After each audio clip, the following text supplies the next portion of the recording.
life is so beautiful when it is filled with good qualities. Normally, our mind tends to do the bad things and evil things. That is the nature of your mind.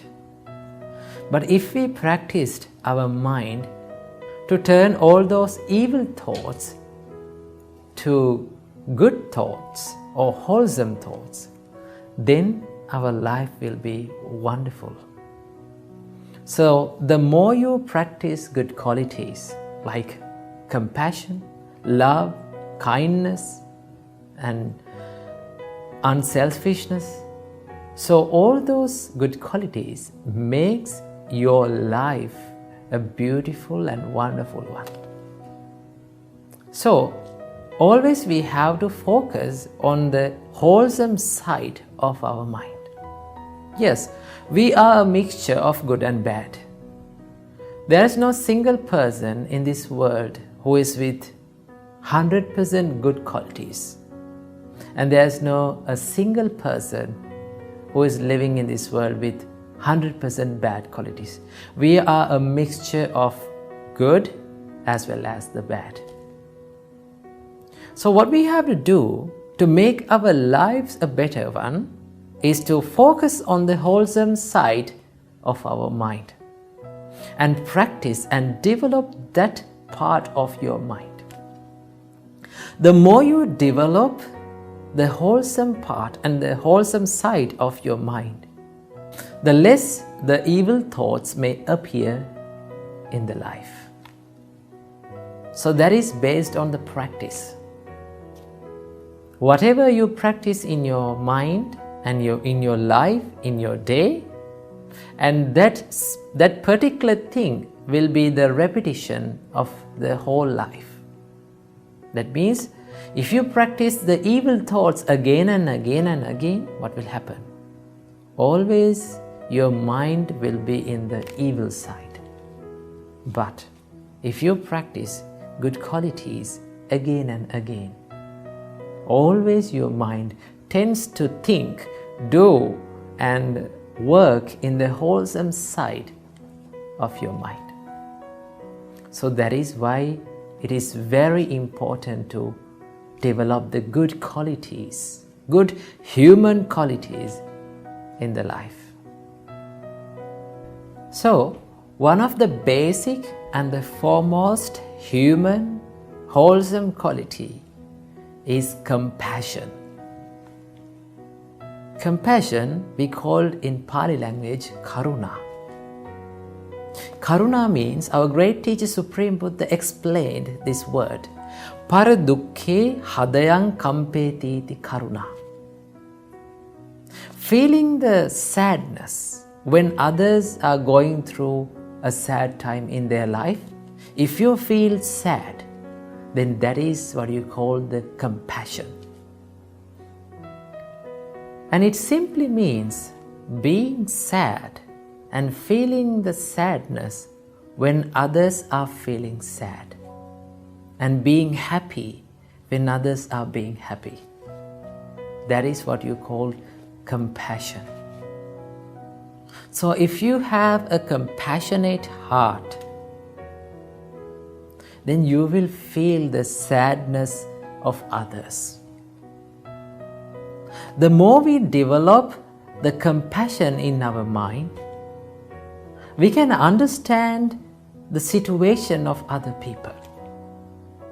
Now, normally in this world, it is very rare to a person to understand others' situation. It is very hard to be in others' shoes. So always when we develop the compassion within our mind, then we will have the opportunity to understand the suffering, sadness, the critical situations of others. Then if you develop the compassion, then you will have the opportunity to help them.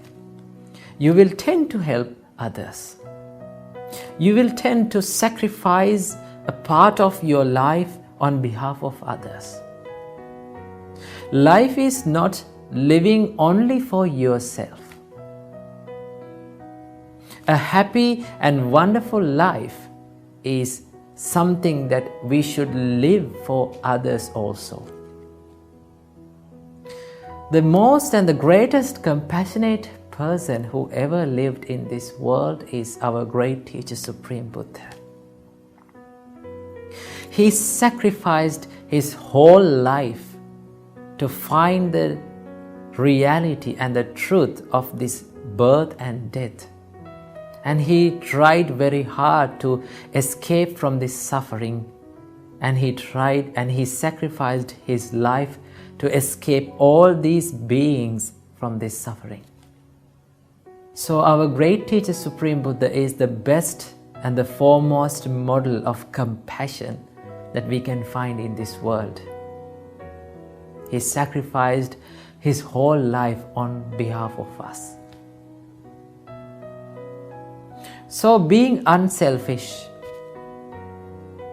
and sacrificing our life for others, helping others, being compassionate is a good quality that you can develop in your life. If you be compassionate and if you help others, if you treat others with your kind words, kind actions, and kind intentions, then those broken hearts will be healed. If you use the compassionate words, those words can heal the broken hearts of people. So that is one of the biggest happiness that we can have in our life. That is called the mental pleasure. The pleasure of helping others. The pleasure that we gain by being compassionate. So after we grown old and when we are facing the death and when we are living on our deathbed, we can recall our past and the way we lived, and we can be happy with that. Always remember, it is not matter how long you live. Always it matters how you lived. So, when you are living your life, try to practice these good qualities, good human qualities. Try to be a good human, a compassionate, a kind and lovable human. Then only you will have the opportunity to find the real peace and happiness in your life. So I wish you all, may all of you find the ultimate happiness in your life.